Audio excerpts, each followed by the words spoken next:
Welcome back to Weebology. Thanks, y'all, for coming back to class. My name is Ricky. And I'm Ethan. And how are you doing today, Ethan? You know, pretty good. Yeah. We watched an insane amount of anime recently. It has been a binge fest, and Yes. it is obsessively taken pretty much the majority of our time. But as you can see behind us, we have a new look today for a very specific reason. So, as you know, we're professors of Weebology, and there is no genre that escapes our study. And we... Our watchful eye. Our watchful eye. And what we're going to be talking about today... We're the heroes anime needs, not the ones that they've got. Yeah, we are the ones that'll venture through all the genres that you need us to go explore for you. And the one we're talking about today is something we're not actually very well versed in. Shoujo. Girl, female, women-centric anime. It is something that we are so foreign to that we've actually had to bring in a guest speaker, someone who is a weebologist in their own right, someone who is extremely knowledgeable, doctor, and here she is. We have in the studio, in the lab today, Dannie from Anime Summit podcast. Please give it up for Dannie from Anime Summit. How are you doing today, Dannie? I am wonderful. Thank you for having me. It's great to see you. It's great to have you. Yeah, the first time, too. Huh? First ever time. Nothing before this has ever occurred. This is our first time recording ever. Ignore the obvious chemistry. Yeah, we've never, ever done this exact episode. So, Dannie, before we get started in actually talking about your obvious expertise, tell us a little bit about Anime Summit podcasts. What do y'all talk about? What is your vibe? And maybe a little bit of the history about the podcast. Well, it needs to be very brief Spark Notes history because... Otherwise, so it's a 4-year-old podcast. Yeah, so it's yeah. very old, yes. We've been around the block a little bit, so... You've been traveling the block for an entire, 4 half a years. decade. Yeah, Almost yeah. half a decade. But I'm pretty much the newest host of Anime Summit. I've been a part of the podcast for about 2 years now. But we're pretty much just like you guys, you know, we just hang out. Sam and Nick they live in Minnesota, and I live here in South Carolina. So we do have to mention how uniquely weird that is. That we reached out to Anime Summit. Quite serendipitous. Yes, I'm working on my linguistic skills, folks. We both are, and I think Ethan's a little further than I am. Serendipitous. God damn, dude. Now, well done. But we reached out, and Dannie was like, "Yeah, we live. I live on the East Coast." Like, "Oh, that's cool. Where do you live?" South Carolina. Oh, whereabouts? Yeah, you'll never believe this. Yeah. Simpsonville. Oh my God, what? it's literally 30 minutes from us. yeah. So it's been amazing that she's lived so close. She has been quite the asset to have and talk about such a new genre of anime for us. Quite the ally. And as you can see, for you YouTube gang at home, you can see Against the forces of normies. against the forces We know they're of out there. normies. You can see I brought it. I was no joke when they asked me to come and be a guest for this particular episode. I was just like, all right, yeah, I'm going ham. Like, that's it. You know, Visiting professor. I literally have to go big or go home. So I have to bring my figures. I have to bring, my manga. The especially one of the shows that we'll be talking about today. I had to bring freaking Sailor Moon. This is super rad. I actually really like this. Having this. Are they a little bit chibi too? I like that. I like that a lot. Yeah. Next episode, we'll be doing a home tour from Ricky's house where he now has a Sailor Moon blanket. There is not a surface area in that place that isn't pink. It's not pink or chibi. It's everything is adorable. So. But I also brought my fan too. Oh, look at you! Look at that. I mean, so you got to bust it out when you pull out a really good Of point. course, yeah. I need to represent what Anime Summit is, and Anime Summit, we go over the top. Okay. So Perfect. especially when we yell at Nick. So You don't say. And we did listen to some recent episodes, and y'all did kind of go in on Nick. yeah, recently. we do. In good But spirit. It's in good spirit. It's in good spirit sometimes when he's not fucking up, but Of course. So the episodes I've been listening to recently, you're doing something called a Decade Spotlight. Can you tell us a little bit about what Decade Spotlight is? So Nick isn't so useless. He was the one who actually came up with the idea. All right, I heard Nick. Nick, No, you're my boy, dude. he No matter what knows- she says, you're my boy. Yeah, He's the he troll knows. king of Anime Yeah, Summit. he is the troll king, but he knows that it's him picking on him is Animosity per se. Yeah, it's all comes from a good heart. But for our Decade Spotlight, we're pretty much, since 2019 is pretty much the last year of the 2010s decades, we decided to do pretty much from 2010 till all the way down to when Anime Summit first started. So I believe that was like in either 2015 or 2016. But you're going through a number of years of anime history. Yeah. This. So like we go from 2010, and then from like month to month, we started in January of 2019, and we kind of did 2 of the top shows of that year each month. So recently we just did Barakamon, and then since now it's December, we're gonna do Death Parade, and we're also gonna do My Love Story. I love Death So, Parade. Death Parade is such a good show. Yeah. It's one of those shows that they had such a good concept, but then they had the execution as well. That it Sam could have. has never seen it, so No way, yeah. Sam, get on Perfect it. Yeah. opportunity. Yeah. It's such so- it's such a good show. At first, we weren't going to do Death Parade because Nick and I have already seen it, and we haven't really done a whole lot of like romance throughout this entire decade. So Okay. I was really persistent on like, come on, like we gotta do like I want to do a romance. Like I've already seen Death Parade, and we were gonna do Death Parade as a Patreon exclusive. Oh, okay. yeah, That's not so- a bad idea. Yeah, but we decided we'll do something special for the Patreons a little bit later because our scheduling, we kind of like fucked up and everything like that. So I mean, life happens, and so we just decided let's just do Death Parade and like let's just keep it in our like schedule for December and stuff like that. So. And My Love Story, where would you personally rate that on a scale of 1 to 10? Because there's been a lot of really rave reviews about My Love Story. So yeah. where would you personally rank this one? Well, I actually haven't finished it. Okay. So, but from all the episodes that I have seen, it's amazing. And right now, for me, I want to say it's about an 8 out of 10.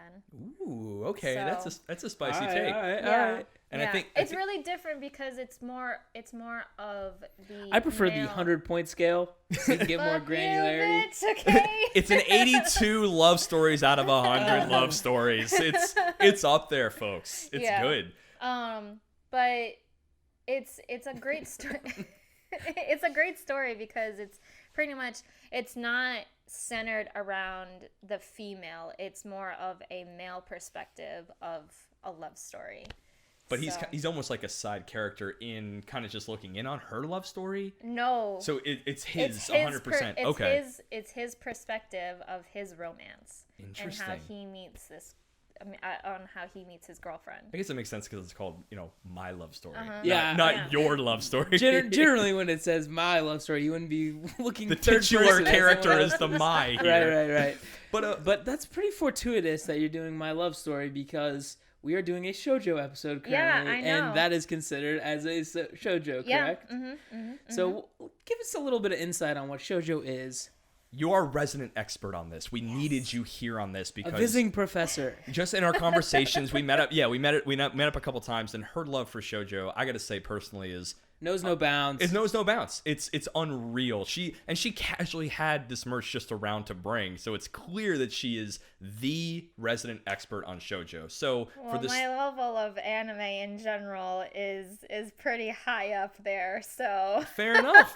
So I for mean, the my manga is just like fully She has dedicated. leveled up. yeah, she sent me. So here, right now, around my hand is going to be a picture of her, just a slice of her manga collection, and my goodness, it is vast. It is dense. It is vast. It is. Yeah. I mean, she showed us a book. Expansive. She showed us a bookshelf. It's like, oh, that's not even the whole thing. Or like, Yeah. Wait, what?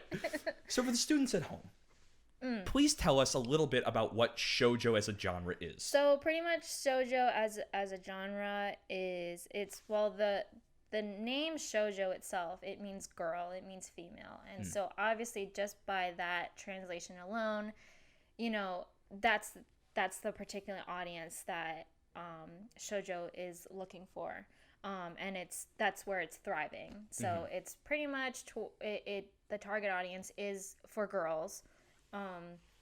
Not always though, like there are some that are like boys. So My Love Story is one good example where it's the male perspective of a romance compared to like everything else. And then there's magical girls. So Sailor Moon, Cardcaptor Sakura are both shoujo. Yep. Okay. Are considered shoujo. So and that's diametrically opposing shonen, correct? Yes. So shonen is for like younger boys, maybe like 8 to 10 to 18. There's seinen, which is like mature for men. Is there a counterpart to seinen for women? Like older, mature for women? Yeah. So like excuse me. We'll get it in post. We keep it transparent here. So on like Weebology. After the Rain is a seinen. Okay. Because it doesn't really. I mean it's not like surrounded in a high school setting. It's more of an outside of school setting. So like After the Rain, there's this high school girl who she got injured because she was on the track team and she injured her foot, and so she wasn't on the track team anymore. So now she like works at this cafe and she kind of has like a crush on her manager, and the manager is like 40 years old and divorced and shit like that. So. Okay, so it is built. It's Definitely built for spicy. Yeah, it's built for an older audience that can relate to. Oh, the man I'm trying to vie it's against. Not even like been in a marriage before. But oh shit. Even as you watch that show, as it progresses, it's really, you would think like, oh, that's like creepy because it's an older guy, and like the director didn't do it that way. Like it didn't become creepy where it's like the older man starts dating the high schooler and stuff. So do you feel that it was more of a reverse where like the pining after came from her end instead of it his? really was. Yeah. Interesting. Yeah. Okay. Yeah. Well, So. Sounds genre busting. There's some genre busting shit right there. Yeah. So shoujo is obviously for, it's just for younger, maybe even teenager, like just post-teen girls. Yeah, like between like on the internet it says the shoujo genre, the target audience, the age group is between like 7 to like 18.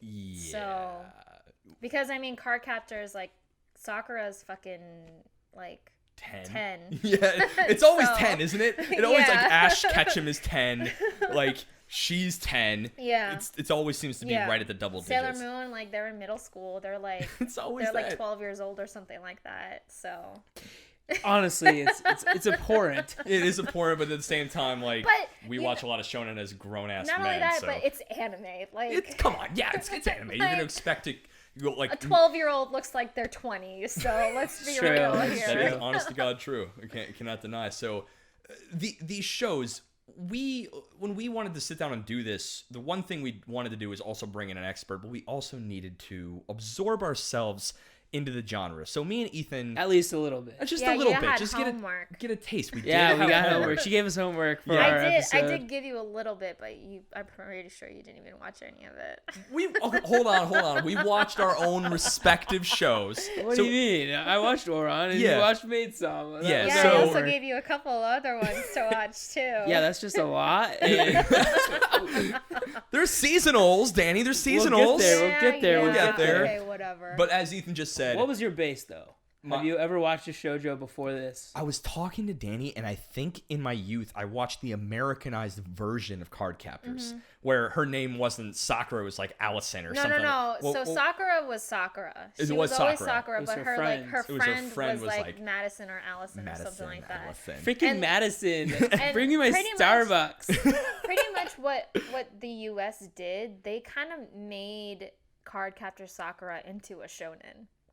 It honestly felt that way. Yeah, because maybe that's why you watched it. That's why I They did even changed like the opening. So like if you look at the original opening for Card Captors, it's like super cute, fucking cherry blossoms going through the air and everything. But the American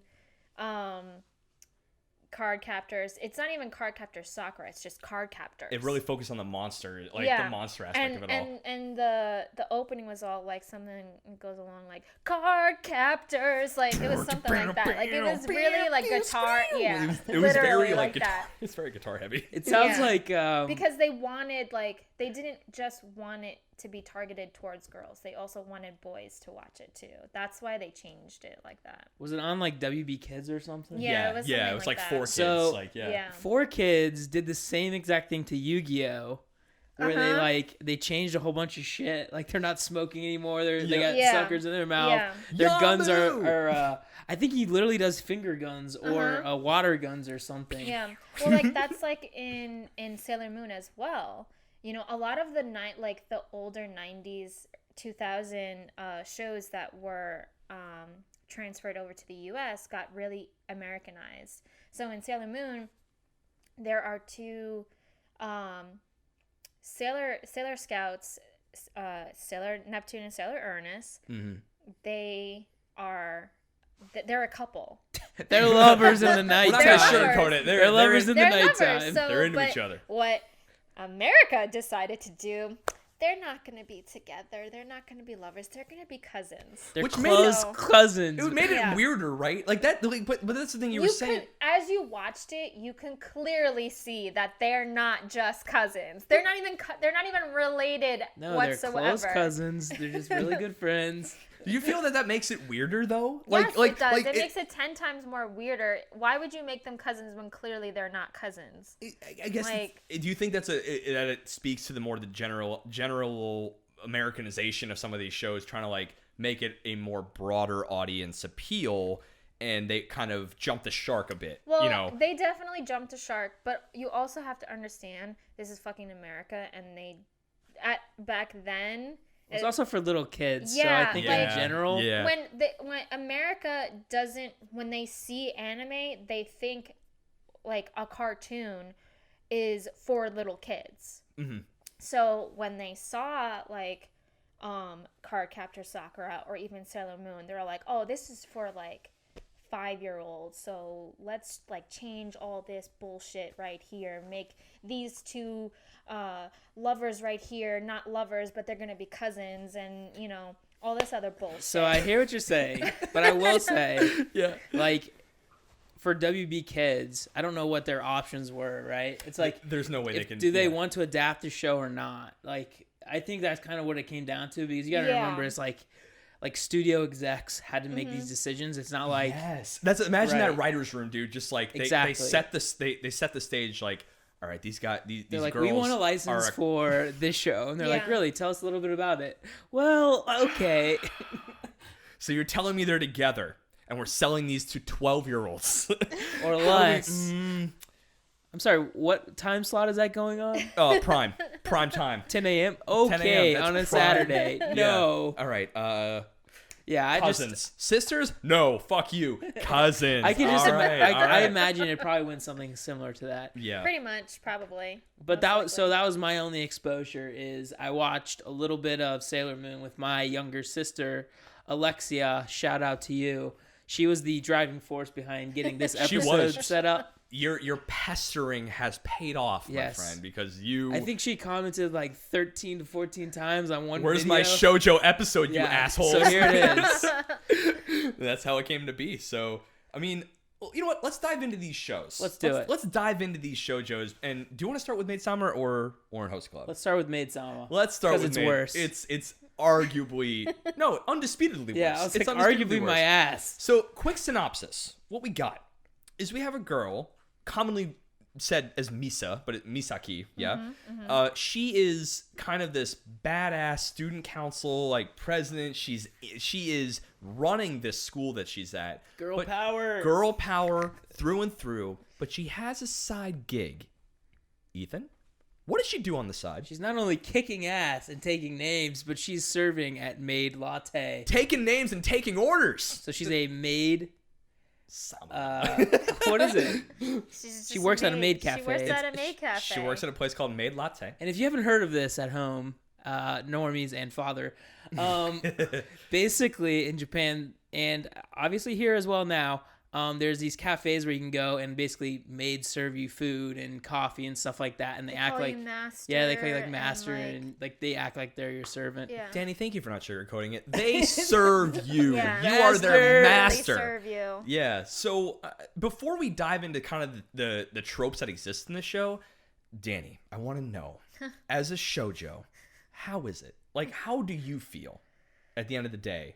Because you watched it. I did watch it. You actually This didn't was watch. my first. This is my first time watching it. So how'd you feel? Personally, You're not going to offend us. It's no, them. I It's know. them you're going to I know. offend. I know. So I didn't really particularly care for Maid-Sama. You know, like I'm so offended. gasp! Oh Just my god! get out. Just get out.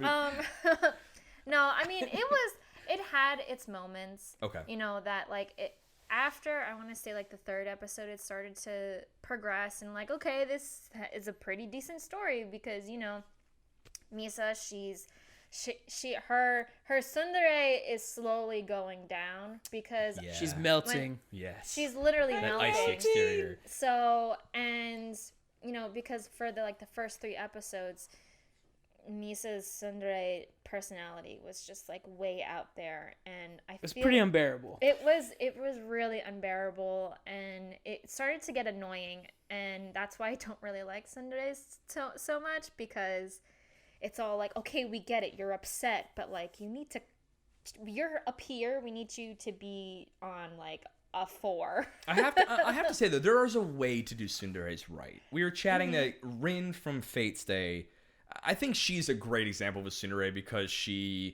I think there's more about the story than her. This whole story is about Misa, and when you focus on a tsundere that hard, Yeah. it's your margins get so slim for an okay tsundere to Yeah. the point where it's almost non-existent. Yeah. My favorite is obviously Piccolo, but my second favorite is the grandpa from Psyche K. I don't know if you ever got there. I didn't get that far. So No. basically, his grandpa hates his dad Okay. and loves his mom and Psyche. So he to their face, he's like kind of just completely a blank wall, and then he'll go in the other room and be like, "I love my grandson so much." Oh, it's like that's cute. When Yeah. you can at least see like Right, when so the it's, when like, the pretty facade sweet. comes down, that's really nice to Yeah, see. that's my favorite one, other than Piccolo. Piccolo is the granddaddy tsundere, like, and granddaddy altogether. Yeah, he's Like, the best dad and best dad. tsundere. He's just best. He is. But okay, so I'm actually in your You don't camp. agree?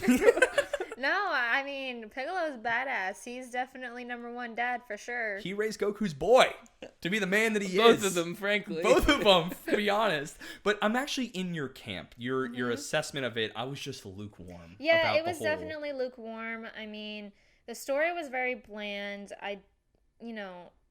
It was a little disappointing, but also as I was watching it, I saw a lot of themes from Ouran in Maid-Sama.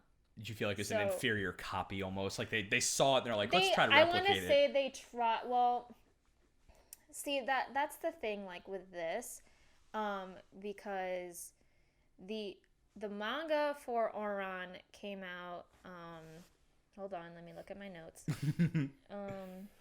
So I'm assuming it must have come out just a It hair came out, prior. yeah. So Ouran House Club came out it ran from 2002 to 2010, and then Maid-Sama's manga ran 2005 to 2015. So okay. there was like a 3-year gap between the two. So I mean, I don't know what the author was thinking, like her thinking process while she was creating Maid-Sama. But there are definitely very similar themes for both of them, you know. But do you think that is like they're tropes of shoujo generally? So like, is it a shoujo thing or is it a I saw Ouran specifically? I don't know. I don't want to say it's a shoujo trope because, you know, and if you look at all the other shoujo shows that are out there, you know, they're not like going to fucking maid cafes and like stinking rich high school academy kind of thing. You know, shoujo strictly is high school based. Like, it's about you know, a high school's love story in a way. So right, and one thing, like, just looking at tropes of shoujo, one of them that's clearly consistent is a female lead that seems relatable. Can you relate to Misa? I don't relate to Misa whatsoever. That's probably part of it. She's too tsundere for me. I mean, I'm definitely like that myself. Sometimes when she's like, too tsundere. She's just calling it out. I myself am way too tsundere. Well, I don't give a shit about anybody. Fuck you, honestly. The more you get to know me, like, I can be very feisty and stuff like that, but like, I'm super nice. Your gifs are very sassy. I will say it's in the best way possible. I looked at him like, oh damn, that's fun. You were late today, so I had to. Oh come on. Oh snap. I said we had everything set up and you were still eating a salad, by the way. Yeah, well, I was almost done anyway. So where were you? I was here. Oh, it's fair. That's fine. I was doing it for the dads. I was helping my father. What a tete-a-tete. Tete-a-tete. But so you couldn't relate to Misa. It was really difficult because, like I said, she was really annoying at first, and you know, I did. What's his name? Fucking the main Usui? Usui. Yeah, Usui. Yeah, Usui, sorry. Usui.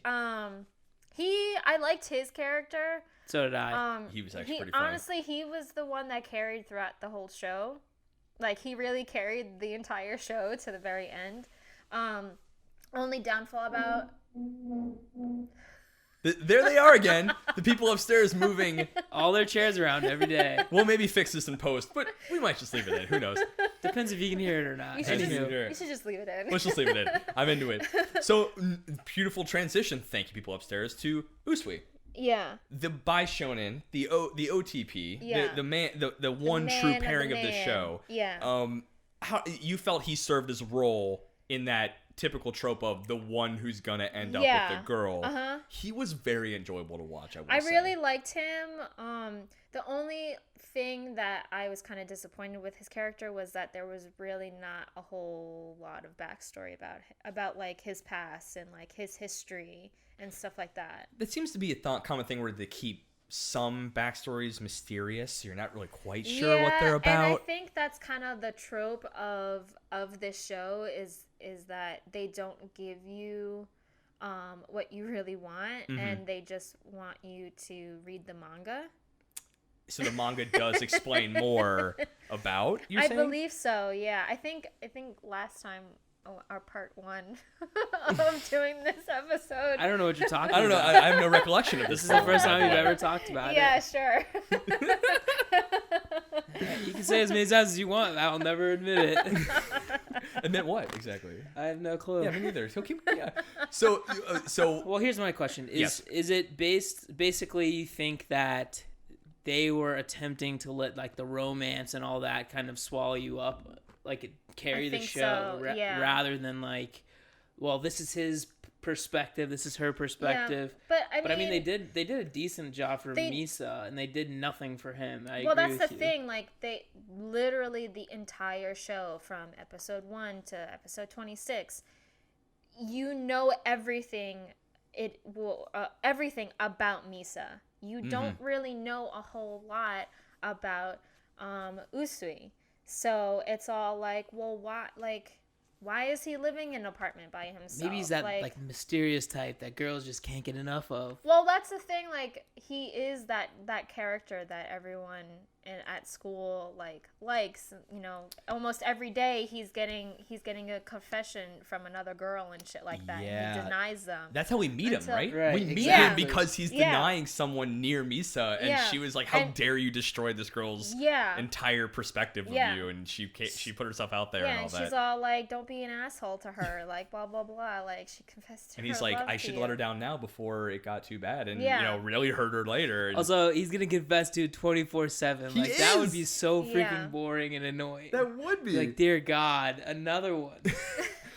Something that was weird between those two, Misa and Usui, was this weird wealth disparity. Is that a common thing where like the guy seems to be mysteriously more wealthy somehow, and the girls kind of come from a more common background? As it seems. Not like more wealthy, but I mean, well, obviously in Ouran High School, like all the fucking students that's the point are stupid rich. Yeah, that's the point. But there are like the wealthiest of families. The personality that Usui has is a definite, very common, like that bad boy asshole kind of personality. Like I would call him everyone mischievous. likes. Mischievous. What you call it? The show Wolf Girl and Black Prince. Okay. Perfect example.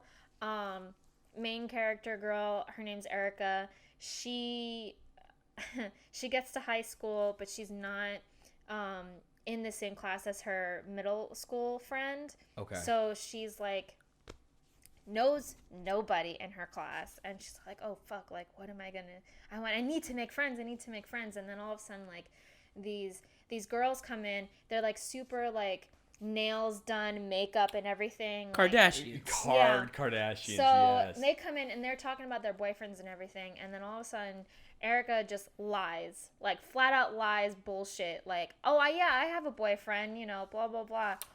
So she becomes friends with these girls, and she's in the bathroom. She's in the cool clique. Yeah, club. She's in the bathroom now talking with her friend, and then all of a sudden the same girls come in, and like they're catching on to like Erica's lie. Like they even flat out said, oh, I think she's lying because she's never shown us a picture of her boyfriend or anything like that. I don't think she really has a boyfriend.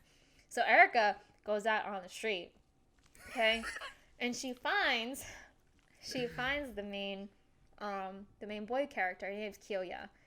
So she takes a picture of him, okay? That's and awesome. Next day, she shows the picture of Kyoya, and one of her friends is like, wait, he looks familiar, like.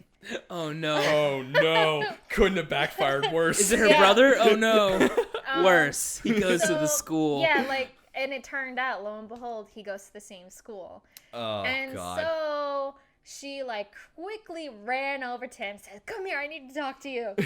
And so they like go into like this exclusive area, and she kind of like calls truth, like says, hey, so I kind of told everyone that you're my boyfriend, and you need to fake it to make it. Yeah, dude. so like, couldn't they just have broken up like publicly and been like, oh, that yeah. actually, but, Ethan, you're on. That's it right there. You just been like, yeah, I hate you too. Bye, and then just like. That would have been like the end of the story. So yeah, well, exactly. That would have been the end of her. I'm looking for pure efficiency here. Yeah, as a weebologist, I can't be caught up in all this superfluous. Exactly, we're looking for the most scientifically efficient thing.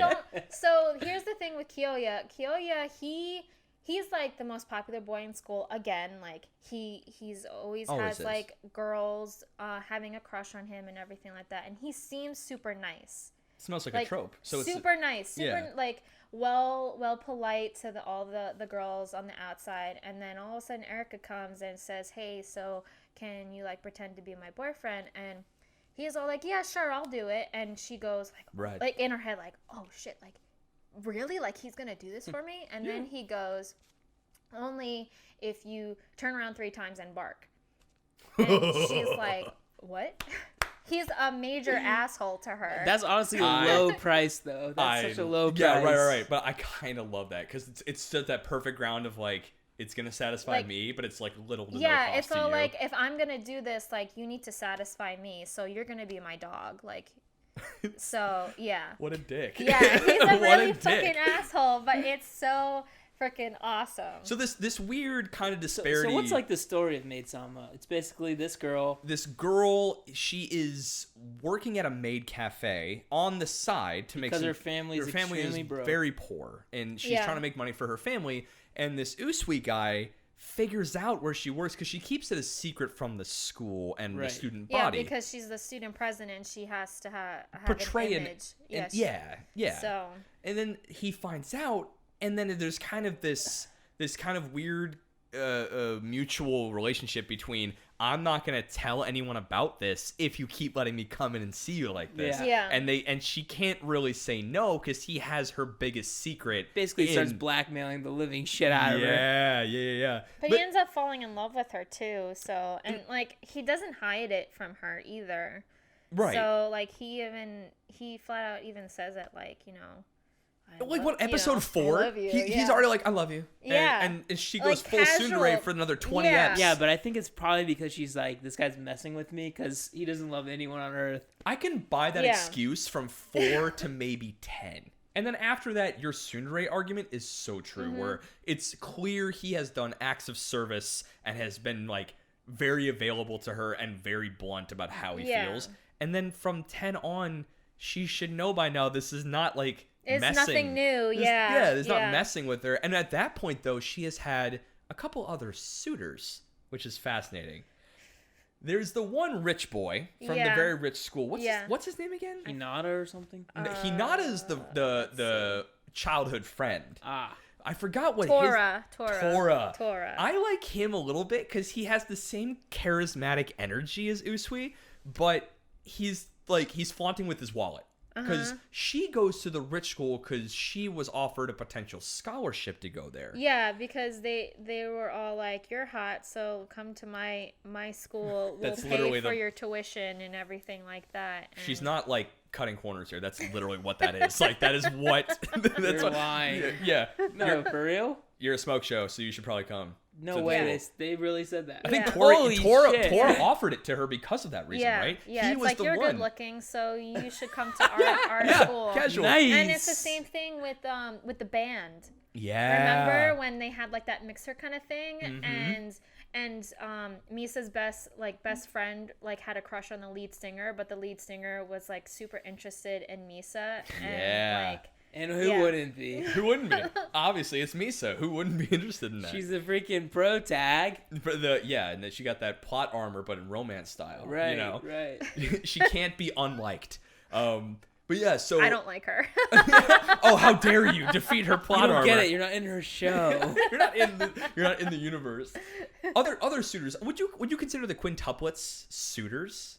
The Inuyama? Oh, the quintuplets? three idiots? No, the 3 idiots are the ones that always visit. It's the 5 like identical twins, the quintuplets that follow her around. I don't really particularly care for them. Like I they're actually really kinda liked them. nothing. Like they don't they serve no purpose really. They just follow her because, you know, she's the president and everything, and they admire her and shit. I think they were one of the first setups to really drive home one of the things I'm not a big fan of about this show in particular. I don't know if it's the case with other shoujos, but the entire world services Usui with situations to make him look like this prince among men. Yeah. The whole world services to add situations where he can come in and swoop in and save the day. No matter how creepy he's being, there's a lot of stalking in this show.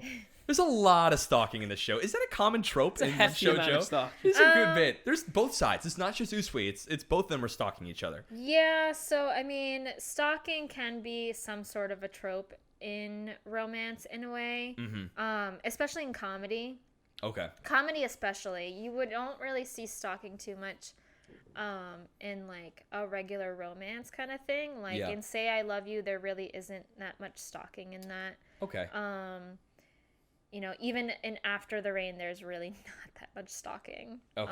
Unless like you want to call like it's light stalking. You know, yeah, a casual sprinkle of yeah. stalking. It's not. Yeah. It's nothing. It's which nothing compared... we feel like we must tell you is illegal. Yeah, just for legality's purposes. It's illegal. nothing compared to Perfect Blue. Let's just say. Okay. Perfect Blue is terrifyingly stalky. Yeah. Yeah. But that's also a psych horror, so. Yeah, exactly. Yeah. So you don't really. It's lighthearted comedy stalking.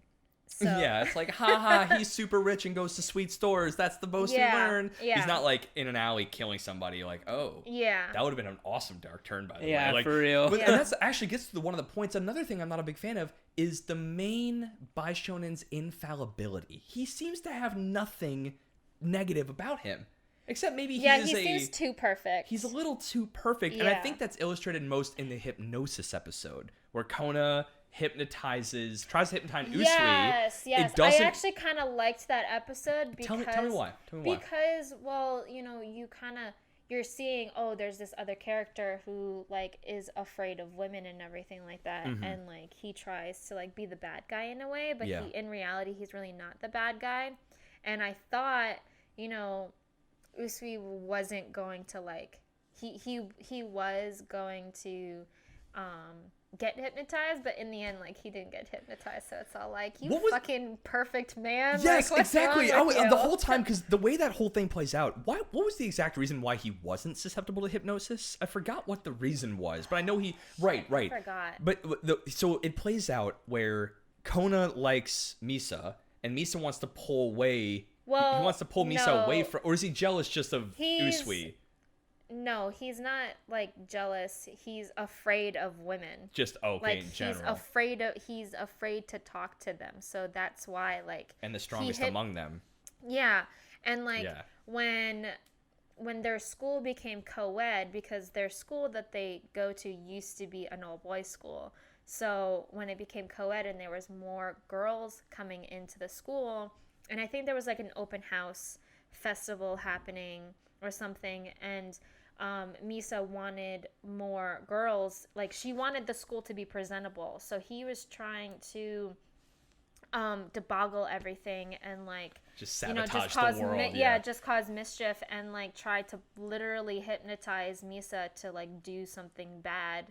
But Usui ended up saving her, like saving her ass and everything. The case with that was that he put a hypnotized spell over Misa, is that if she falls asleep within 24 hours, she will forget all about Usui and all the things. And she would hate him. And she would hate him. Yeah. And then he gave her like a sleep-inducing pill, like basically a dose of NyQuil, just to get her to fall asleep. Yeah. And then Usui, also insusceptible to this hypnotism, keeps her up the entire time to make sure she goes past the limit.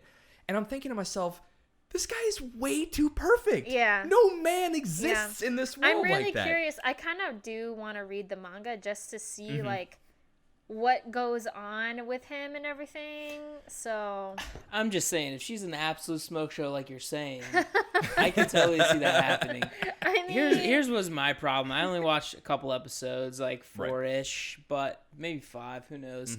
My problem was there was like no real plot, right? Yeah. It was starkly in contrast to Ouran. It was not a slice of life. It was like the whole damn pie. There was no plot. It was just literally just life. It didn't feel connected by any thread. There's a couple episodes that had like 2-parters, but I don't know. You're totally right. There is no through line. You're just watching an episode by episode. It's almost like the swooning of the week, It's just like, how do we make it? It was a very, very inferior anime plot, and that's why I will rate it a 61 out of 100. Out of 100 what's exactly? 100 maid cafes. Yeah, I would give it a. Thanks a latte. I would give it a 55 out of 100 lattes. Wow, even worse than I did. Yeah. So what would your end of the day 100 rating be? I gave it a 6 out of maid hats. I don't know. 6 out of 10 maid hats? I think they're called bonnets. Danny. Okay, whatever, bonnets. Are they? Guess. I don't know. I think it's a bonnet, right? Yeah, who knows? Anyway. But on to a much more superior shoujo. On a more lighter note. Yeah. Just the 5 episodes I watched, Ouran Host Club. Great. So this is my section, and this is yours. I get to talk again. Go for it. Okay, so Ouran Host Club is essentially this school, basically like captains of industry and all this stuff will send their children, whatever, to this school. And so it's basically a school full of only like exclusively filthy rich kids. Stupid rich kids. And the idea here is that there's a group called the Ouran Host Club, which basically comes together, and it's guys from just various different backgrounds within the rich land, and they basically... Rich land? I want to say the Host Club is definitely the top 5 most richest families in Ouran Academy. So actually, the club itself Let me finish. She was the one who interrupted. I was I just know, trying but to I'm find not going to her. cut her off. She's our guest. Fine, go. I'm the doctor here, okay? Oh, she Whoa. is. I honestly do not have the a doctor doctorate degree in Um, anime. Thank you very much. Specializing in romance. Yeah, so basically they entertain the female girls in the school who are also, you know, daughters of captains of industry and stuff like that. And so the whole story basically revolves around this girl named Haruhi who accidentally walks into music room 3. That should give you a little hint. There's 3 music rooms, so this is a pretty fucking big palace that they go to school in. But she ends up kind of bouncing into this like Renaissance vase and breaking it, and then has this massive debt to the club that she has to clear. Now, the thing about Haruhi is she looks like a scraggly boy, Yeah, but she when you happens first to be a meet her. girl. Yeah.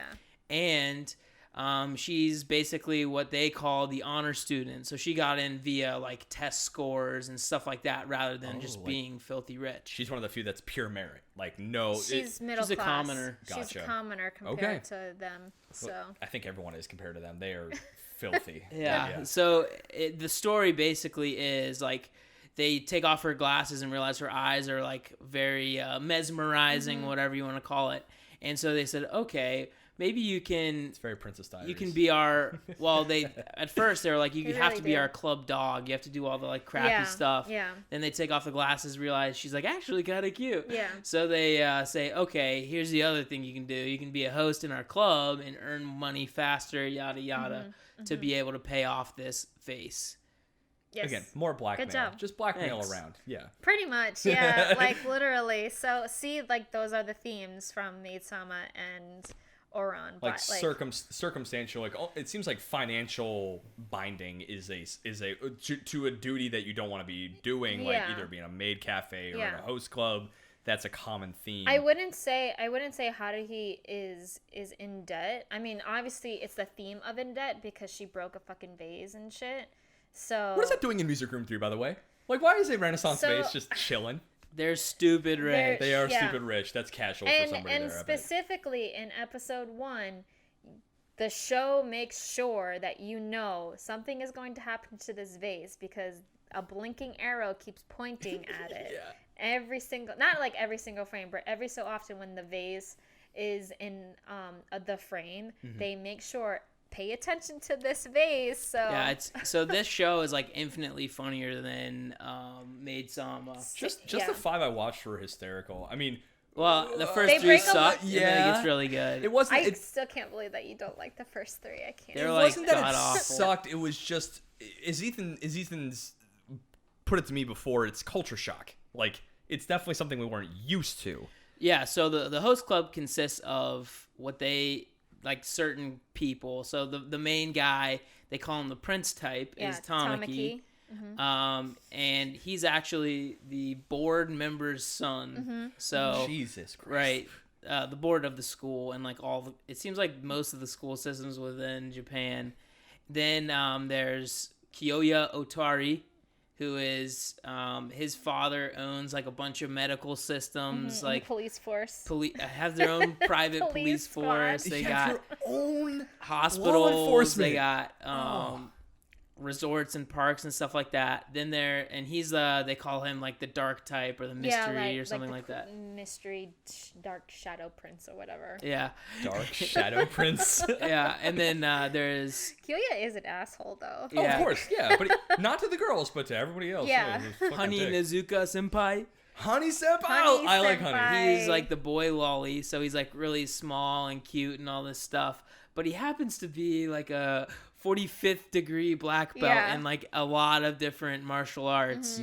So he's actually Stupid like strong. Stupid strong. like the strongest martial artist in all of Japan. And he looks like that's 3'5". like his family, right? He's tiny. And his counterpart is Mori Senpai, who comes from like it seemed like a branch family that was like it in is a branch. service to Yeah. Hanazuka. So how they explained it, the Morinozuka and Haninozuka families. The Morinozuka family used to serve Haninozuka, but then okay. someone from Morinozuka and Haninozuka Married family and married each other. So combined. they kind of like conglomerize Yeah, the families yeah, together. Yeah, yeah. Okay. Of course. But Mori still has like that service ship duty to Honey Senpai. Interesting. Yeah, You would- so he's called the wild type Yeah. in the He's like the dub that I silent. watched. Yeah, he's like really quiet. He says very few words. Although he has the most lines in the Honey Senpai episodes when Honey Gets a and cavity. no, not that. Well, he does have a lot of lines in that one, but it's the other episode where Honey picks up Honey's brother picks a fight with Honey Senpai. Right. Yeah. So anyway, he's a martial artist as well, and then there's the twins. Bring 'em up, dude. You gotta do Hitachi it. twins, Hitachi Hikaru brothers. and Kaoru. Now, here's the part that I had a problem with. Okay. So, well, first of all, their family is like rich for fashion and shit like that. So the problem that I had with them is they're like supposedly the taboo love kind of thing. So in the first 3 episodes, it's like very, very aggressively like these two twins definitely bang, twin style. Yeah, They all over really each other. they trail off heavily after the 3rd episode, which is great. But that's what I meant by culture shock is like when that started, I'm like, there's no way girls find that like attractive, like. Oh, how wrong you are, But my I friend. guess they're like one of the Oh, how highest wrong. requested. They're yeah, mischievous. They're yeah. like honestly the best characters, other than their like weird proclivities, I suppose you could call it. But yeah, in just the 5 that I watched, the one thing I like about Ouran Host Club that it There's seemed, a story. There is a story, of course. There's a way better story, but the way they managed to pack in so many archetypes of what I'm assuming are in shoujo characters, the way they do it is in such a beautiful plot-driven way that they're there because they're acting that way. And as the characters progress, just the little bit you see, they're not the way they portray as a host to the females. There's more depth to them, but you can still have all the archetypes there. So it's a very fascinating way to get every single archetype in the same show while still having it plot-driven and not overbearing. The prince type exists, but he's not exactly a prince. You know, No, he's a not an fucking idiot. Usui. He's not infallible at all. No, he's Yeah. the best. Come on. He's a good dude. I mean, he's a good dude, but he's definitely not infallible. Like he has his own, his own personality. He has an own that is not just what he portrays in the host club. Isn't all there is to all these guys. So it's great. And yeah, some of the stuff I loved the most about this show in particular, like very deep backgrounds for all the hosts. It also showed had like their them own all coming episodes, together. yeah. It also like I don't know, there was like a lot of growth throughout each of the different people within the club. Mm-hmm. And I think it shows mostly in episode like Tamaki in the twins episode, how Tamaki brought them together from like out in the snow by themselves, Yes, essentially yeah. towards like Yeah. let's all be friends. Yeah, it's all like you don't have to be by yourself. Like you can have friends. Like you don't just have to have each other. Right. Because that's pretty much what the twins were. They only had each other. They only were friends to each other. They only played with one another because they're twins. And obviously they can tell each other apart, but everyone else can't tell them apart.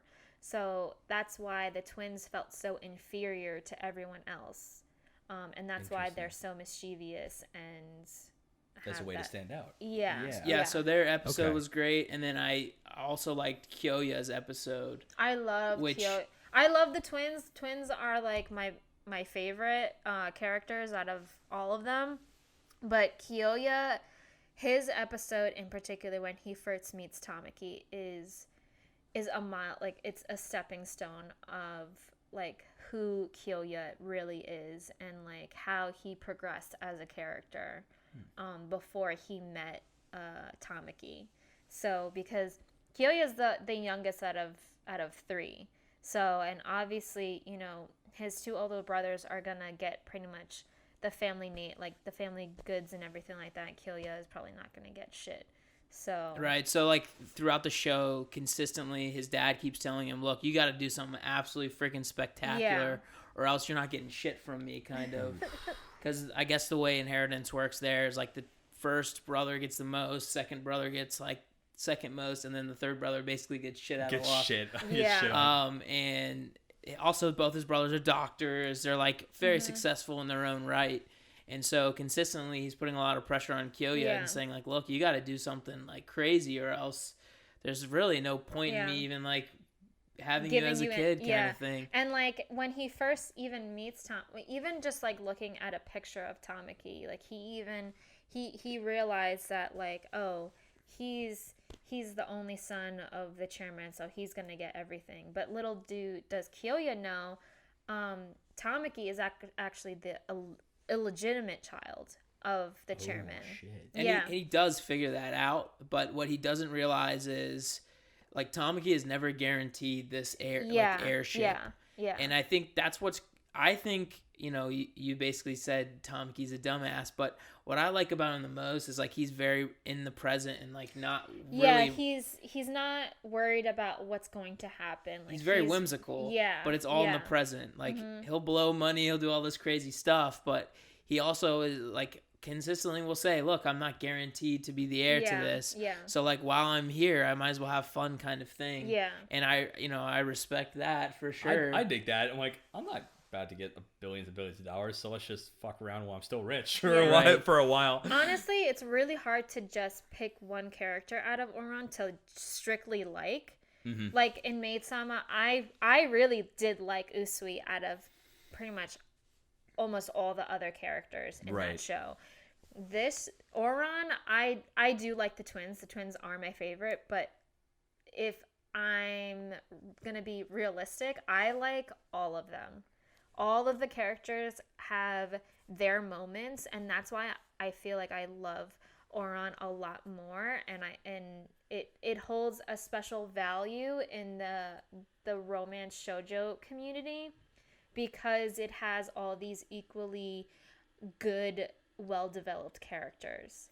Right, and it was like how deeply developed they were that really like kind of projected the story along. Like, so for instance, there's other characters even like Renge. Yeah. Like she's a wayside character. I liked Renge. Yeah. She's actually very good.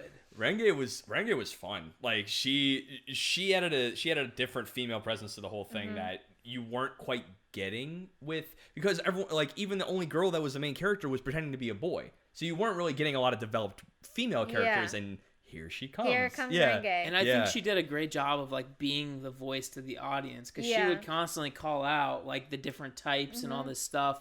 There's a kid later on that comes to learn from Tamaki. The naughty boy type. And she's like, naughty boy type. He's the naughty boy type. Give him a couple of scars. Right. Give him a couple of scars.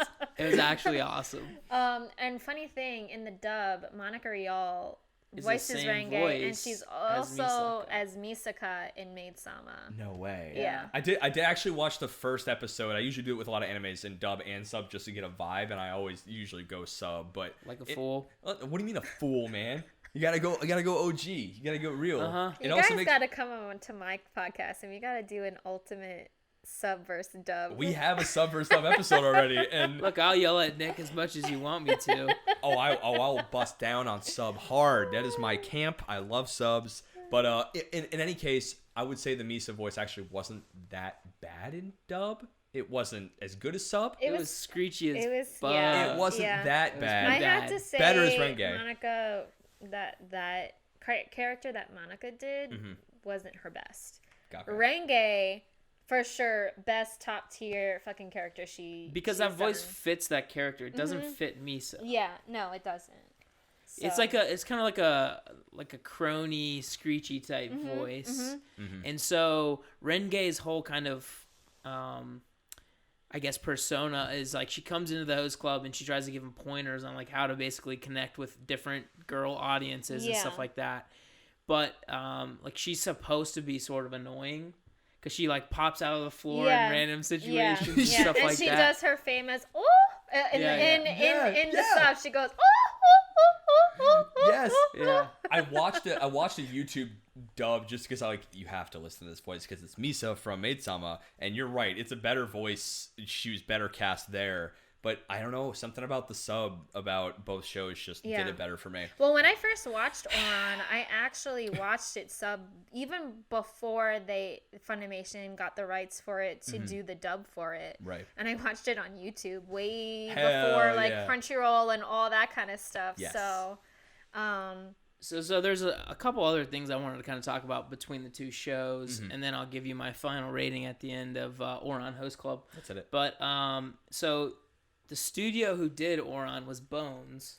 Hell yeah, And, right? and they put out bangers like almost no matter what. Yes. Oh, and Maid-Sama was from JC Staff. And they're in my camp, so it kind of made me sad that it was just a little lukewarm. And we're watching some JC Staff stuff right now. But what I did a little more research on the directors, and what I noticed is the director for Maid-Sama basically exclusively does other shoujos. But the director for Ouran does other genres. And I feel like you could feel that in the show because there's just so much more going on. They do like different episodes where like, oh, now we're the Egyptian, the Egyptian pharaohs episode. Or now we're ancient samurai, that kind of thing. And so there was just a lot more, I think, to watch, a lot more fun going on in Ouran that you didn't see in Maid-Sama. I think maybe part of the reason is because Maid-Sama's whole thing is like she's a maid cafe girl. Yeah, so she can't do like cool stuff. Yeah, well, they kind of did in Maid-Sama, and later in the episodes, they kind of did like that theme kind of thing. So there were kind of certain episodes where they dressed up as boys, so it was like a butler cafe, and then they did not a like bad episode either. they also did like did, Little Sister or something. A Little Sister shit. Yeah, they did the Little Sister. They also did Sentai. Yeah. So that episode was kind of cool. It's fun. I also liked their beach episode where they went to the beach and they like the restaurant or the inn that they were staying at like had 0 customers at all, and all of a sudden they're all like, whoa, let's just start working and stuff. Let's put an apron on and put our little bonnet on and let's get this business rolling. So that was one of the things that Ethan was saying, is that the director of Maid-Sama was squarely shoujo, and the thing that surprised me is that it felt like he was trying to beat, or he or she, was it a he or she? Whoever it was. Both the directors were both guys. They're guys, yeah. We're beating the tropes of shoujo like beating a dead horse, because the episode with the retreat, the 4-day retreat, where the men were so tired, was an example of a shoujo trope that seems to move the main character male protagonists of sorts away from the men by making the other men pigs in a way. And that episode was that trope in full force, because that was really funny though. Yeah, they were so tired. What's wrong with you guys? I know you're so tired, but it's like we need women. Yeah, it was very scary. They were just like so women hungry, and it's all like, you guys are fucking disgusting. That and the moron trio were just made to look like pigs. And I did like the moron trio. They were funny though. Those three were pretty funny. They were funny. Aside from Usui that carried the entire show, the 3 idiots definitely carried the comedy. Yeah, for sure. Part, so because they were just pining over Misa, and like her little sister who would just do like sweepstakes 24/7. That was kind of funny too. Yeah, she was so removed from that entire world. I'm like, I'm into what you're doing. You just win a chicken. I want that chicken. Let's do this. Yeah. What did you win? Another lottery. Let's go do that. So she had some luck though. Like, she what did. the hell? She's like winning all of these kind of like sweepstakes and I think shit. if you anytime Misa wanted you're something, like constantly doing them though, maybe inevitably. Yeah. When you're that much in debt, like you gotta get something. I mean, gotta go get on the grind, on the hustle. Gotta grind on them sweepstakes. So I will just give you my final ratings on Ouran Host Club. I think the first 3 episodes were abysmal. You don't know what you're talking about. 55 out of 100. You don't know what you're talking about. You gave the first 3 my Maid-Sama score. 55 out of 100. Under what? $1 billion babies. That's $100 billion worth of baby right there. And then the from 4 through 25 was 26 episodes. 26 was 96 $1 billion babies out of 100, and through math and weighting differently, I would like to give it a final rounded score of $93 billion babies out of 100. That's nearly $1 trillion worth of baby, folks. That's a lot of babies. That's a lot of baby, a lot of billions. So for you, someone who would put this so high on your list. we need your. Mine is last. See, I'm the doctor here. As you love to remind us. No, I would say just in the 5 that I watched, even with the first 3, I'd give it an 88 out of 100. Okay, that's 88 out of 100. Like a drug high-class user. Blazers. Because High-class Blazers. Because they got some sharp. They got some pretty sharp Blazer going on. But like I said, I can Blazers are see fucking where the awesome. show was going. Renge was such a beautiful addition. I do need to go back and watch it. I've been binging hard other stuff lately, but it was already like far and above better than Maid-Sama. Yeah, Like, it's a truly. good completion show. The manga goes further. As you can see from this fat Yeah. stack in front of you, YouTube gang. Well, no, I only have 4 volumes of Ouran. There's some others. Oh, there's some others. I can only Yeah, see 2 of the there's horror. Nana. I got Nana there, and then I also got Hanakimi, which is another shoujo. Nice. Okay. So, but the manga goes further than the 26 episodes. I can't remember like that festival kind of thing at the end. I know you don't know, but Yeah. you know, with the whole Eclair kind of fiasco, that festival is they go more extent in that episode. So there's like a race and everything like that the host club has to do. It's a real extent kind of ordeal. Into that kind They do like a sports festival thing. Of course. They yeah. always have a sports festival. And then also like Hani and Mori, they, even though that they're third years, they still make their appearance in the manga too. Like, so they're still a part of the Because host they're club. filthy rich. Why not? Yeah, they can do whatever the fuck they want. So, I would love to see more, like in Fruits Basket. So Fruits Basket, when it first aired, it has 26 episodes, but now of spring 2019, when they announced that they were going to reboot Fruits Basket. People have been hyped So on they're that doing the entire story. So from beginning to end. All right. Yeah. And that's really exciting. Should do that. Yeah, for real. Cut out all the filler arcs. Please. So one thing I did, 2 things finally, and then I would like your rating. I would like to say that this felt like a strong ending, regardless of the fact that there could be a season 2. Yeah. No, for sure. They did a much better job than a lot of Bone shows about Bones have ending the season. Awful reputation of going season 1 mad cliffhanger. There's obviously season 2, and then never Or getting like one. not even doing a good ending to the season 1. Truly. But so that's the first part, and then the second half is I suggest this for anyone that's like a shonen dude, because I think this is more of a coming of age story than it really is a shoujo.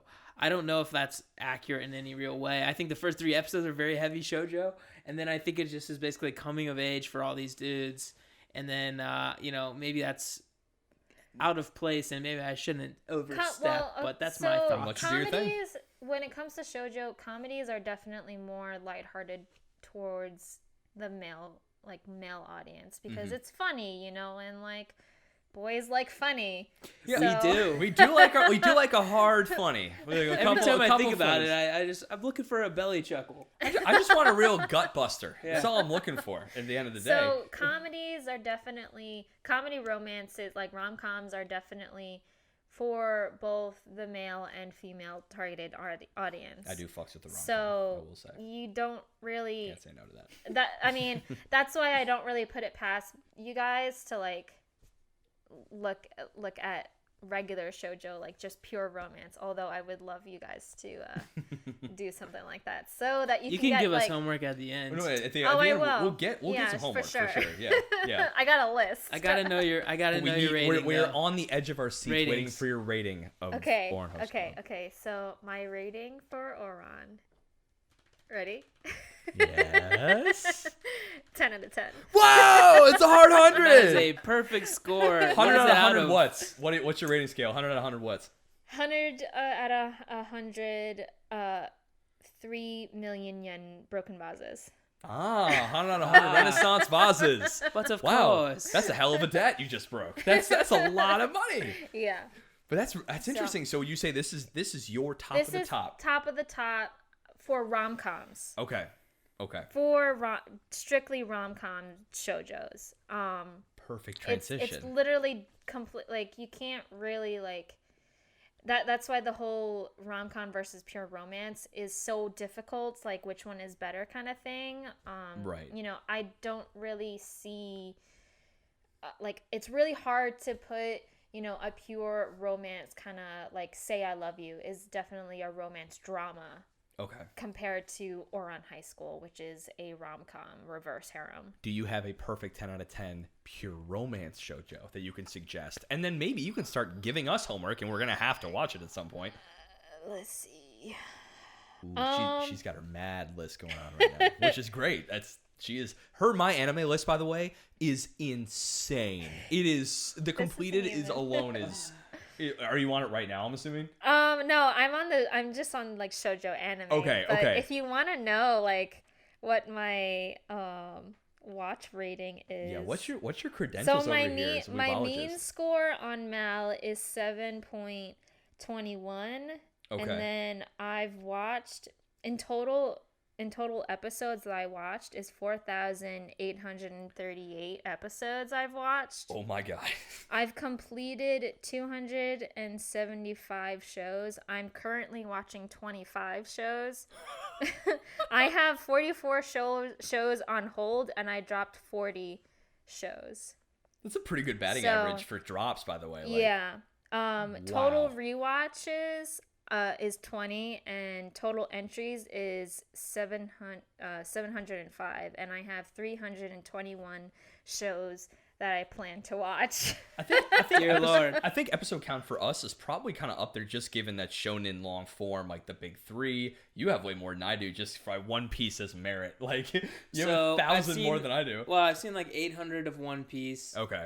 I'm definitely not current on the anime there, mostly because Bleach and Naruto alone are like 1,600. right, Yeah. and I've watched them multiple times. Yeah, me too. And stuff Yeah. like that. But like, it's gonna be hard to compare with a list like that because all of mine is like rewatch series 5. Yeah. 5 times. My anime list, aka Mal, really saved me Mhm. because it's really hard to remember all the shows that you watch. So this type of thing really takes a relief off my brain on thinking, okay, how many episodes did I watch of like One Piece or something? Because that was the thing that I had a hard time with Naruto and even One Piece was I would like maybe binge maybe 50 episodes of One Piece, and then I would get tired of it and start, okay, I need to give my brain a break. I need to watch a shorter series. Something different, yeah. Yeah, and then I would. If you show the series weakness,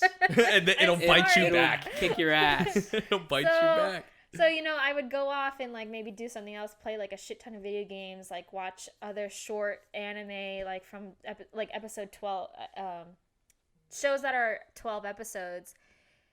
And then I would decide to go back to One Piece, and I completely forgot where I left off. So I was just like, well, that's that. Like, I have no idea where I am now. I think it's better now that like your Crunchyroll will keep where you're at, That's or your been Netflix really nice. or whatever. My Mao is on my watch list. Like that, my simulcasts is my list of stuff that will be on hold or something like that, and that's been my metric. And there's about like 20 shows in there. But I will say, Crunchyroll is like the worst UI. It's awful. Verve, if you guys got Crunchyroll, go download Verve. I think and then Verve's even not that good. it's better than Crunchyroll. I'll say, and I have. Oh, you talking about VRV? Yeah. Yeah, I Yeah. have that. I might be an asshole here, but I think the way that Netflix does it is better because You're not an asshole for it. they'll let you skip intros if you don't want to do that. You're They'll just skip recaps. You don't know what you're talking about. The OPs and EDs are the best. Listen. I don't have time for my that. metric is if it's a new OP or ending, I will give it one watch Yeah, there each, you go. and then once I've seen it, I will give it a skip. Yeah, you that don't was know the what you're point talking after about. that. You don't know I what also you're talking I will about. say the ending song for Ouran Host Club is very good. Fuck it yeah, rips it is. pretty hard. I will say. Shoujo or something like that is what it's called. Hell yeah. Shissou. Those shows have pretty good soundtracks. Yeah. Shoujos are actually, they got pretty good soundtracks, I will say. Actually, I didn't like Maid-Sama's actually, but Ouran Host Clubs is pretty good. I liked the second OP for Maid-Sama. That was okay. That was one okay. I liked better than the first one. It was way better, but there was some really weird, like, campy music all the way through Maid-Sama that was almost a little too loud for the dialogue. Yeah. And I noticed in dub, it was so loud, it almost overbearing. I couldn't even it was hear really some overbearing. of the... Yeah. The music in Ouran is way better. It's Ooh, more yes. appealing and it's so soothing, like, especially with the violin and the pianos and stuff like that. But that's like the point of it. They're It like had the rich. elegance. Yeah. It had It's the like elegance it's like to being it. in the Waldorf Astoria's lobby. Yeah. Yeah. We gotta say, I mean, like, we really like this. I mean, the shoujo shows we watched, we had an experience with a lukewarm one. We had an experience with an obvious elite, fantastic example of what shoujo can be. And we picked them based off of like best shoujo list. Yes. Yeah. So that actually was fantastic Yeah. to see that one was maybe not our liking, but one was clearly superior. For homework, Danny, if you had to suggest, Give not us just five. to the professor, Just five. How about 5? 5 to us, but 5 to the students, what would you suggest? Let's see here. Oh, she's got 5. notes out. 5. And look at her. If you look at her list, it's way longer than 5. It's thoroughly impressive, I gotta say. Well, let's start with My Love Story. You seem to be really keen. Yeah, on that My one. Love Story, I would definitely say you should watch. Say I Love You is a good one. That one's like good, more realism, rather than comedy. Mm-hmm. So, Fruits Basket. That seems to be on most people's lists. Yeah. So what makes Fruits Basket such a good? Wait, let's finish. Wait, the whoa, 5 whoa, and yeah, then wait, we wait, get- Yeah. we'll get into it because that We'll was get to that reaction was like, whoa. But okay, we have. Like, I'm wearing a fucking Fruits Basket That's shirt what I was right saying. now, Like, what so- about it was so good? Nana is definitely another one. Nana. I feel like you guys would like Wolf Girl and Black Prince. Perfect. I did like. Yeah, yes, the I synopsis did is like very good your- for that. So Yeah. I'm down. I'm down. Yeah. She's a great pitcher, you know. Those- She's a hell of a pitcher because And we do plan, I think, at one point of watching Sailor Moon. yeah, it This- deserves its own app for yeah, sure. yeah. It's too iconic not to have it. Yeah. But what are you gonna do? Are you gonna do Crystal or are you gonna do like OG? OG. OG, it has to be OG. Pretty bad, huh? It's not bad. Like Dated, that's, maybe? It's dated. Yeah. Yeah, but that's the point. We're going also- back and starting at the. Yeah. We gotta go OG. It's gotta be the Origins way. But there's a Anime. lot. I mean, there's a lot, man. There's a lot, fam. There's like a lot more. Fam. There's a lot, fam. There's a lot more than fucking Dragon Ball. There's a lot of Whoa, hold arcs. There's a lot of arcs. Ethan, what do we get ourselves into? I mean, I Did you- didn't say that we're gonna watch the whole freaking thing. I think you just did. I think you just committed us to a huge. If you want Spark Notes, We might watch an arc or two. Get over we'll it. watch an arc or two for sure. Like we need to get a taste. A Okay, little, the little important. glimpse. Okay, I'm gonna tell you the important ones though. Okay. The important ones is obviously the first season because that's where you meet all the Sailor Scouts. Great, Hence sounds the- good. hence- We're good there. Doomtree arc is pretty good. Black Moon arc is good. So foreign to me. Like it's the anime effect. Like you can just say random things that make sense in context. And we're just like, what? Yeah, Hold on, Black yeah. Moon, Doomtree, weird. Yeah. So those Okay. These the are, pretty much those are like the first 3 from OG. She did give us homework. We do have to do our homework. Well, at If some, you're gonna do Sailor Moon right, you gotta do it right. what does that mean? You gotta watch OG first before you consider Crystal. That's Okay. I think we're only watching the original. OG. Okay. We need Because to we want to get that do real a flavor. segment called like Origins of Anime, where we go back and we watch like all of the beginnings. Beginnings of anime. X genre, Yeah. X genre. But You should also consider Cardcaptor Sakura too. I'll which I consider have, it. That's have a Origins. smidge of experience with. Just That's a little, Origins just a little right bit. there. Consider Sakura's it. underdog. Sakura is definitely under. Would you say it's an origin of Magical Girls? Mm-hmm. Okay. Yeah. Who yeah. came first, Card Captors or Sailor Moon? Sailor Moon's more popular than Sakura. Okay. But they did come around the same time. We can do a Magical Girl episode. So get more specific, a little more. Sure, I watched Madoka Magica. That's a that's fantastic like show. a completely What a on a brilliant whole show. other level. But Cardcaptor Sakura came out in 98. Okay. And then Sailor Moon. That's gotta be like 93 or earlier, is my guess. Sailor Moon came out in 92. Whoa. Aged as fine as wine as we have. Look at that. So. But yeah, that is But hell of homework. Cardcaptors is definitely an underrated magical girl show, but it's one of my favorites because I actually like the aspect of Cardcaptor Sakura over Sailor Moon. Mm-hmm. Sailor Moon is so widely popular, especially in the U.S. There's such easy access to fucking merch than there is for... There is so much shoujo merch, y'all. Yeah. It's awesome. So, yeah.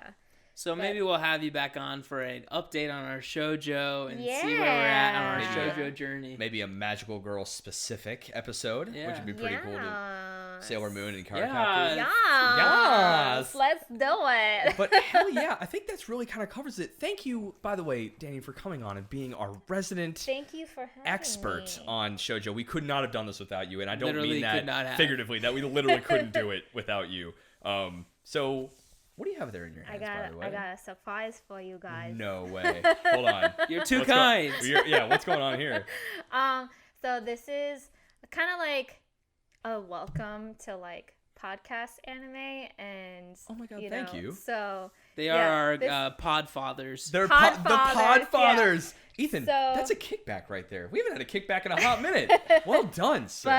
Thank you. Yeah, You're welcome. so it's this way. This is exclusive for the YouTube gang. We'll describe it for people.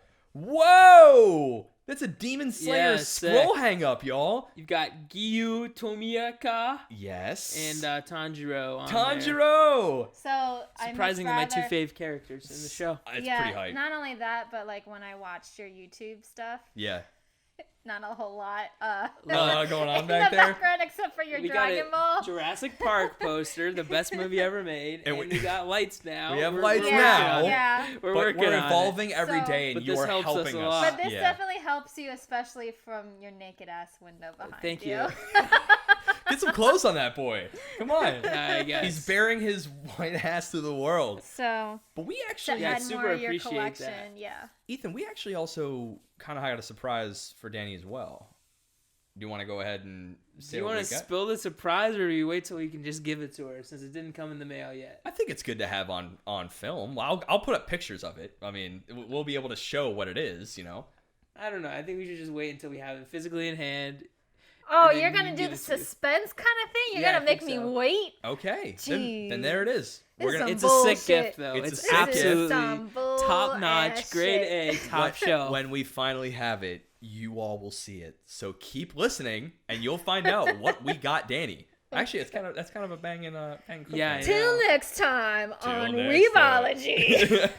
But thank you guys so much for watching. We Yes. are on Google Podcasts, Apple Podcasts, Spotify, Stitcher, and many, many more. And as of today, also I applied for iHeartRadio because I found out my dad listens to podcasts on my iHeartRadio. Didn't know that. So guess what we're doing now? We're soon to be on iHeartRadio. If that's your mode, we're there too. Where can you listen to Anime Summit? Anime Summit is gonna be on iTunes, The same ones, I think. Spotify, any part of like RSS feed kind of. Oh, that's cool. Yeah. What's your website? Oh yeah, if you want to find like all our shticks, like, and join our Discord and our Instagram, you can go to links.animesummit.net, and you'll find all our fun stuff there. I'm adding links right here. You wouldn't know it, but the YouTube gang does. Thank y'all on YouTube for watching us, by the way. Like, comment, and subscribe. Your reviews of our show on YouTube and Apple Podcasts really do help the show. Anyone who's reviewed there or left comments, thank you very, very much. Also, check out our Instagram at weebology.podcast. What is the Anime Summit Anime Summit podcast. At Anime on it. Summit Podcast. Yeah. We all got memes on memes on memes. But definitely go check out their show. We've been listening. We love it. It's fantastic. Nick and Sam there's are a lot of- hilarious. Danny's fantastic. And it's Tete-a-tete. Tete-a-tetes. Yes. Well, we'll definitely have like a Weebology Anime Summit collab real soon. Like I told Nick and Sam that we need you guys on our podcast too soon as well. Sounds good. So all of you Oh my watching gosh. at home, look out for that as well. Yeah. Well, not really watching, but we don't do like. We are live currently casts. being Hey, watched. I know you do we are. now. There it is. But I think that's it. So I'm Ricky. And I'm Ethan. And I'm Danny. And this has been Weebology. Thank y'all for coming to class. You been learnt. You been burnt. And you been turned. We think. Pieces. Yeah, maybe a little bit turned. Pieces. Don't you